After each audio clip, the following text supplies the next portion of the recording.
So Elon has a black eye.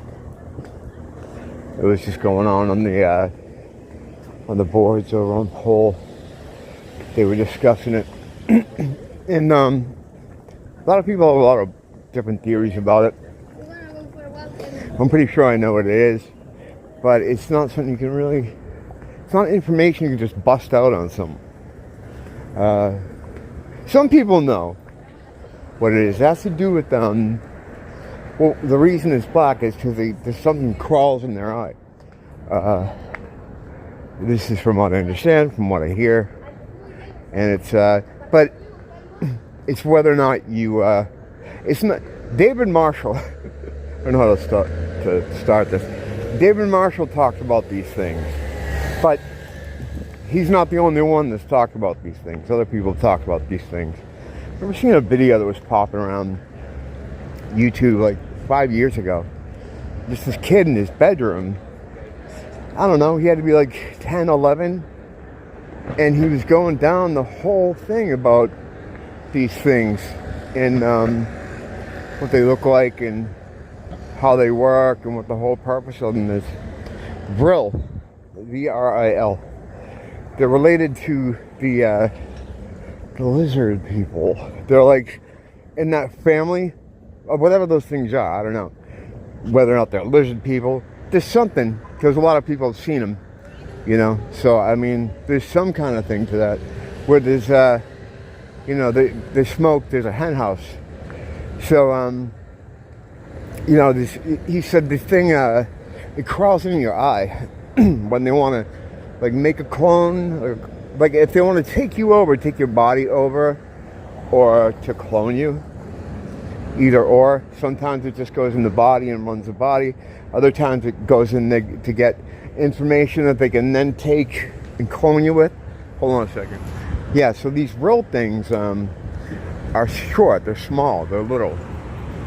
Like they range in size from like a little over a foot tall to like 8 inches tall. So they're little. They're small. And they look like crabs. They have a proboscis on the front, those little things. And they're supposed to be like really, really ugly. And I forget how he says they communicate. I don't think they talk. That would kind of be even horrifying. But they're not like animals. They're like little life forms that are related to the lizard people, whatever you call them, the biblical Draco, the dragon. I think that's always been, what it's been tying back to is that, you know. But yeah, it's pretty trippy, and that's just been, it's been going on like for years now. So many celebrities have those things, and I'll throw it out there sometimes. When I see a thread, I'll just be like, bro. Sometimes nobody says anything, and then once in a while someone will jump in. And they'll have something to say that I don't know. You know, that's why I always say what I do is a message in a bottle. You know, I'm never going to get a large audience because this is not mainstream shit. But, the idea is you throw these things out there into the ether, you put your will. I almost said universe. I don't like using that term universe because it implies like planets and shit that doesn't exist. You put your will out into the ether, you know, an idea, and then maybe someone picks up that idea and then they, you know, they can do something with it. They can run with it. Speaking of running with my ideas, and this guy isn't copying me. He doesn't know me or anything like that. But there's this dude here. What's he called? I'm trying to think of that. Something Sperg. Oh, it's on the screen, you know.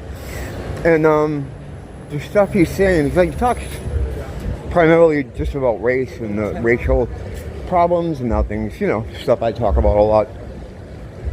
But some of the things he says is like almost verbatim. almost exactly what I'm saying, except he goes a step further with some of the stuff that I was afraid to go, that I knew about, but I was afraid to say it, because this is another, I have to be good till July. You know, this is good boy summer again, because I've had so many bans and bullshit. Actually, the last, like, few times, they've actually been kind of good to me. The last time, when I got banned, they didn't make me go away for a week. It's pretty awesome. Yeah, I see a lot of young men, young fighting age men from the dark continent, usually by themselves. It's weird, like the guys are single by themselves, and the women are like, they travel in packs, you know. But yeah, this is very, it's getting a lot more of them here. It's pretty much everyone, you know, I pass. It's just weird because we never had them here before. I know you've heard me say this 1,000 times. But before COVID and the lockdowns, we didn't have any black people here at all. At all. You'd rarely see them on vacation, like with tourists. You'd rarely see that. And for a long time, no one talks about it. I have select people I can discuss it with. And one real interesting one had contact with someone, how do I say this? Someone of prominence in the state who holds a position. And he talks to him about it. So they know what's going on. I mean, they've of course, you know, I mean, if you're anyone that knows the area at all and knows what things usually look like what kind of people, of course you'd notice it. It's really strange, you know. I've done videos about how it happened, why it happened. You know, I thought we were going to escape being in Hawaii out here, escape the fate that every other Western city has been confined to. I mean, resigned, confined, Illuminati confirmed. Because it was expensive to come here, you know. And those people traditionally were always told are in the lowest rung of the economic totem and they need all our help. We have to give all our tax money to them. So then how did they all move here within the last 5 years? En masse. I mean, none of you looked around while I was walking down by the mall there, but it looked like fucking Atlanta.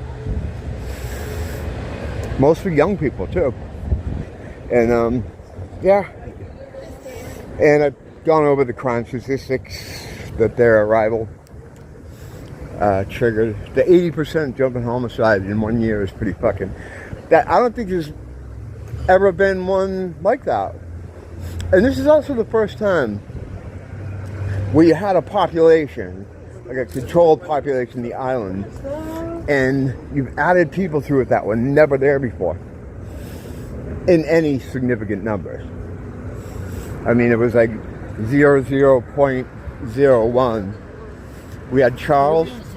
We had a gay couple in my building who I haven't seen. I think they're gone. I think they moved. It was a Latino guy and a big tall black guy. He's like a big like Green Mile looking guy. He's really nice. He's really really chill. I smoke weed with them sometimes. Go along with them. So it was those two. There was a homeless guy that I think died, who is a pedo. And then my friend Mark, who's another homeless guy, who was black, who, you know, a lot of my homeless friends got shipped out of here during the whole COVID thing, or they got moved along. Because, I mean, when no one's working, no one's doing anything, no one's outside, that's how they primarily make their money, you know, from people that are walking around. So if you got no people walking around, then you have no, you know, no one to give you money, you know. So a lot of them got moved around. Then we have the several different underground businesses that exist here. I think a lot of them fell prey to that. They're just all kind of scattered to the wind. Some of them I never saw again. Recently, I run into one guy, Dale. He's just an old guy that's, he's awesome. He keeps to himself. But, yeah, I've talked about Dale before. He's this guy that's been here for like 40 years. He partied with Journey on the Frontiers tour when they played the Honolulu Blaisdell Center. He's a good guy. He's not like one of these guys that goes in the street. He doesn't beg or, you know, hold signs. He goes around and just goes through the garbages and finds stuff tourists throw away and sells them. Sorry, I was just lighting out. Like, well, I'll be hanging out and he'll roll up with this bag. You guys want any? We got sneakers, sweatshirts. This is a lighter set, just random stuff. He goes to he knows what hotels to hit. And when a lot of times, he said, when tourists are leaving for the day or they're leaving the island, they dump all their stuff in these barrels. He said the best one is the garbages out by the airport, because people will remember, oh shit, I have a bag of weed on me. He used to find all kinds of drugs in there because people would throw them out because they're going into the airport and like, oh fuck, I have this on me, you know, that, and just stuff they didn't want to take on in the suitcases with them, you know. So he does that stuff, and he's always like, he always has cigarettes for sale, you know. Every time I see him, but they're all different brands. Like, I remember one day, I guess it was the first time I talked to him since he slipped away during COVID, or slipped out of the area, and we're catching up on stuff, and he just happened to have a pack of American Spirits, the cigarettes I smoke. So he gave me a brand new pack for $10. Yeah, so he makes his own way, you know, and but you know, a lot of guys I just never saw again. You know, never seen them again. A lot of people, a lot of regular people, a lot of house people had to leave too. These fucking buildings were empty, man. Me and one of my friends are walking around downtown looking at all the vacancies going, they're never going to get people in here. How would they get people in here? There's no way, you know. Just, for one, I thought that lockdown situation was going to remain in place in some capacity. I didn't think they were ever going to let us out of that. They had us right where we wanted us, everybody, women I confirm. They had us right where they wanted us. And people were so willing to do whatever they were saying, they could have kept that going forever. They have these other plans that I just can't figure out. They don't move in a normal way. They obfuscate a lot of their movements with their ability, in my opinion, to slip in and out of time. Not so much time, well, just their ability to leave this dimension with spun Mercury and purple Huon. And if they can pop in and out of this dimension, well, this is the only dimension with time. It's the only one. In fact, I think this is the only place with time.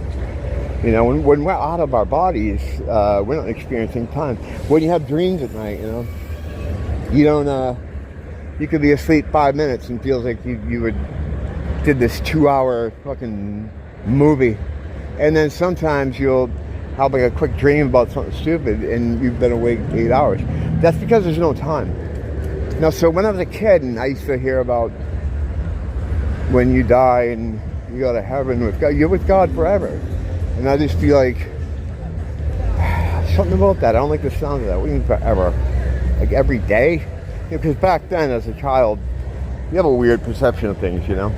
So I'm just thinking of this, excuse me. I have like heartburn, like crazy. I'm thinking of this place with like, you know, clouds and stuff. And, you know, the sort of heaven that you always heard about in storybooks and stuff. Floating on clouds and all that. But the idea about forever always bugged me. Because I'm like, what do you mean forever? Like forever, ever. And then you just start contemplating infinity and how big the sky gets out there past all the stars. That used to bother me. But it doesn't anymore, because what I realize is that time is only here. So if you do go somewhere forever and ever, who gives a shit? You don't feel it, you know? The one thing, like when you're in a dream, it's kind of hard to become lucid, to think about it. But if you can, it's always fun to do that. I used to be able to do that, lucid dream, but I can't anymore for whatever reason. But always try to be aware of certain things if you need to get yourself out of it. Like thinking about time is something you'll never do there. A way I would get out of it too is I'd try to read something. Because when you try to read a sign, like all letters look all weird, and they trigger it in your mind. That's what it's like. The Billy D. Williams guy's always looking at me. Maybe he likes me. He looks like a young Londa Calrissian. But yeah, of course he'd kill me and eat me if he had a chance. I mean, any of them would. They all hate us. But yeah. Getting off the infinity time dream schizo stuff. The guy here, this Sperg, his name's easy too. I don't know why I can't remember it. Again, I put it on the screen. Shameless Sperg. Thank you. He was like making the point that I always used to make, like, because he was answering a video from Twitter, from X, for this woman saying what she wants us to do as white people to atone for what we've done. None on me. My great-grandparents came off the boat from Ireland. If anything, she owes me something, because her people were Moors, mine were Irish, and they fucking enslaved us. All that aside, though, he made a point that it doesn't matter what you do. If he said the only way they would ever be happy, and even then, whether they're happy is negligible, is by getting all our stuff and having us all die. And that's it. That's the only thing that would satisfy them, is taking all our stuff and killing us. Hunter-gatherer, man. Hunter-gatherer. So yeah, I mean, there's really nothing you can do. You can't appease anyone. I mean, we've learned that. We've learned that over the years. There's no way to appease people. It's just like, it would never be enough. You can't apologize. You can't, nothing like that. And yeah, ultimately, yeah, they just want us dead. So just don't engage with them. I do sometimes, like on Twitter, like, because I'm a fucking troll and I can't help myself. And yeah, something get real mad. I don't even really say much. Well, I guess I do, but what they usually get mad about is the informational memes. Like with stats about stuff, not even crime stats, it's like different kind of, other medical things, the things that show their brain. And it's just, when I post a meme like that, I don't usually write. I usually write tweets where I'm answering someone and it's just words, or I'll do the image ones, the meme ones. They get real mad at the meme ones. And it's literally, don't shoot the messenger, because I'm just there delivering information. That's what, man, I've gotten in trouble here on YouTube. Not only black people mad at me, but YouTube. Some of my bans were for doing things that I was never, I wasn't even in the post. Like one that they got me for, where I got a week off, was this school, right? And this was before Gaza. The Gaza thing blew up. There was this classroom in Israel, and the teacher was bringing in other teachers to see how well he taught the kids. And he's saying to them, what would you do if you saw an Arab child? And they're like, stone him to death, kill him, this and that. And still kids saying this, And the teacher's looking at his other teachers or government people, and they're all smiling. And he's like, see how I taught them? And, they were just saying what has to happen to those people. And he said they have to be cleared out, because we need to be able to build the temple.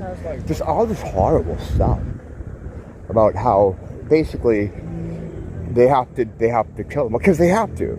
That's part of their religious thing here. To move on to the next stage, to get to the third temple building, they have to clear those people out. But then there's also the part of it where they have to sacrifice some of their own in a what they use the term Holocaust again. the burnt offering, that they have to give up some of their people for it. So I'm expecting there to be some kind of thing where they pretend all the trafficking stuff and all the blood Bible and all that stuff was being done by a sect of Jews within the Jewish people, and they're gonna root them out, or they figured out who it was, and that will be their sacrifice as a way to. That's an idea. It sounds like something they would do. And she's like, see, Goya, people, we got rid of the bad ones, Now you have to stand with us, or else Putin's going to take over the world, you know what I mean? Or whatever they're going to pivot to. But, yeah. They're fucking sneaky. They're real sneaky. What was I hearing about the other day? Oh, about the whole Gaza thing. I forget how it came up, but, I didn't know what they meant by this October 7th. I kept hearing this date, and I'd say, what the fuck happened on October 7th? That was the Ewok glider attack that we rightfully ridiculed when it happened.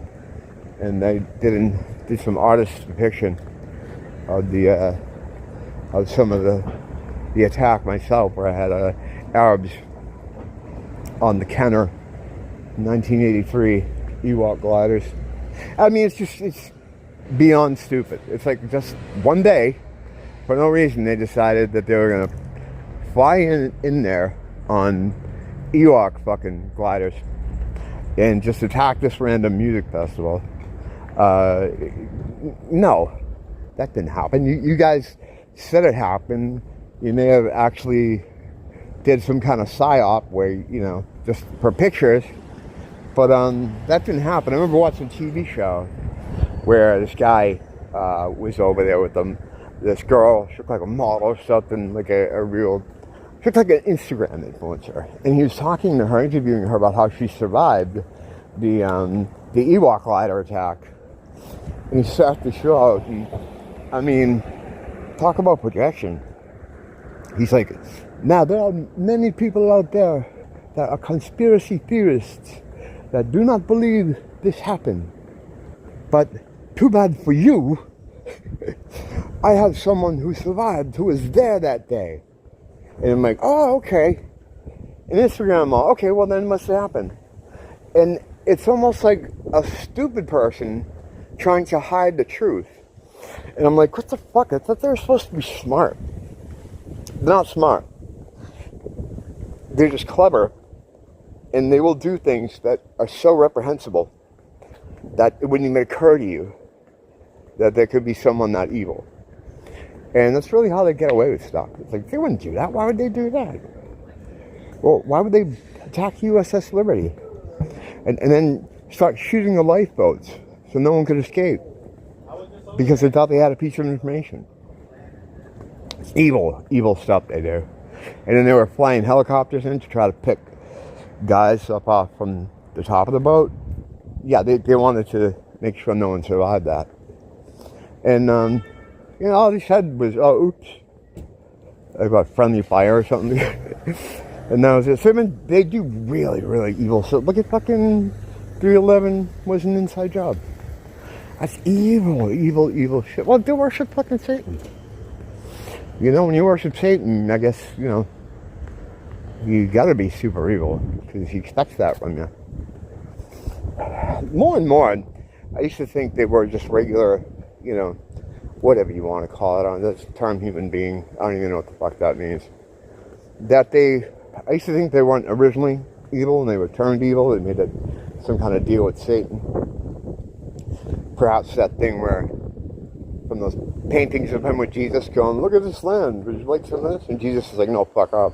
I was kind of thinking maybe they were like, yeah, we'll do it. We'll stab our fellow meat antennas in the back for power or whatever. And their covenant with him, or with some power, supposed to make slaves of us when the Messiah returns. Each Jew will have like 250 going slaves or something. I know it seems like a lot, but I think I might be lowballing it. I think it's higher than that. But the more I think about it, and I've led to thinking like this because of another group of people who were involved in this whole fucking Antichrist mess, is that I think from the beginning they were his boys, maybe created by him and an angel who were like almost a geneticists. You know, they're creating different meat antennas for people here to help us facilitate testing or the growth of us, the divine child of God. You know, all split up into these different consciousnesses, bodies, and we express ourselves as individuals, but we're actually one thing. And so I think like they were making different kinds of human beings, and probably like a trial and error kind of thing. And through that, I was kind of coming to the conclusion that they had made one group of people. So now I'm thinking about them, and I'm like, were they created by the same guys, like a different guy? I don't know. I'm still going through all this stuff, uncovering it all, and I don't regret it, but every once in a while you'll start, or I'll start researching something, looking into something, and at one point I'll be like, you know, I could have gone my whole life without knowing this shit. You know, I have those thoughts sometimes, and then I, you know, get past it, and I'm glad I get the information and stuff. But this is another one of those things. Studying the sort of social issues going on, you know, between black and white people, and why this could be happening, what the origins of it is. And as I'm going along, it just keeps leading me to the same place. I'm just like, I can't handle this. I can't. You know, every time there's like something crazy, and it's like something that would have been life-changing before all this spiritual awakening crap started, it would have like paralyzed me. Now I hear things like this every day, you know, like more unveiling, more layers to the onion. A long time ago, I thought, I was like, all right, I have it. It's this, and it's this, and it's this. And you're like, there's nothing else. How can there be anything else except these things? And then another wrinkle shows up, like a story that's in between the this and this. When you're like, oh shit, just more and more truth and more things become uncovered. And then I go over to the board and I take the picture and I use a string and I just, you know.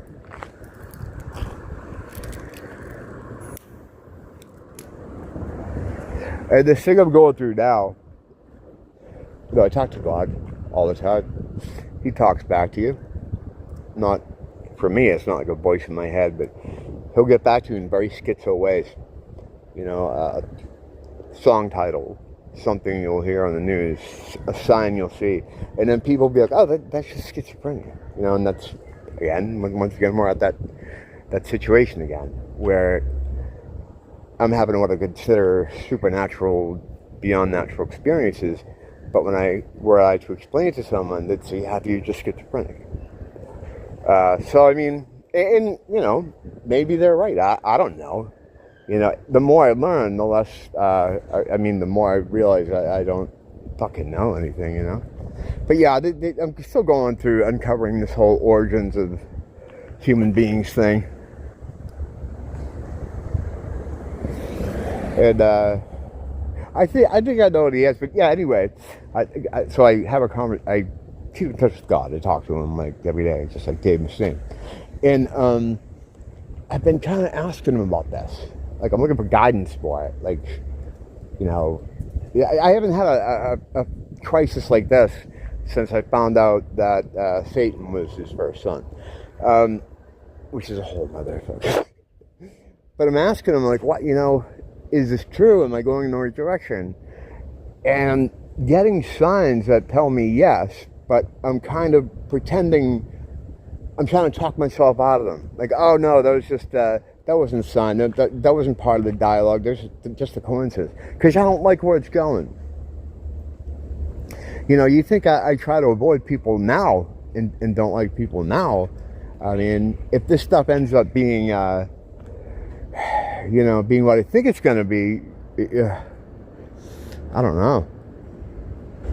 I hate to not be able to explain it, but I don't want to start yapping about something that, you know, I haven't gotten down yet, so I don't know. every day some fresh hell. But it's also good stuff too. Like I'm very grateful that God has allowed me to see these things, understand these things, and you guys too. And because a lot of you have the same thing going on. Oh my God, I have a twister coming through here. It's probably time to go in. I think that's a sign now that I should fucking get out behind Schizo Garage before a car comes along and wants to back up into me. Thanks for dropping in. Hope I see you soon. Until next time, don't blame the teacher or blame the school.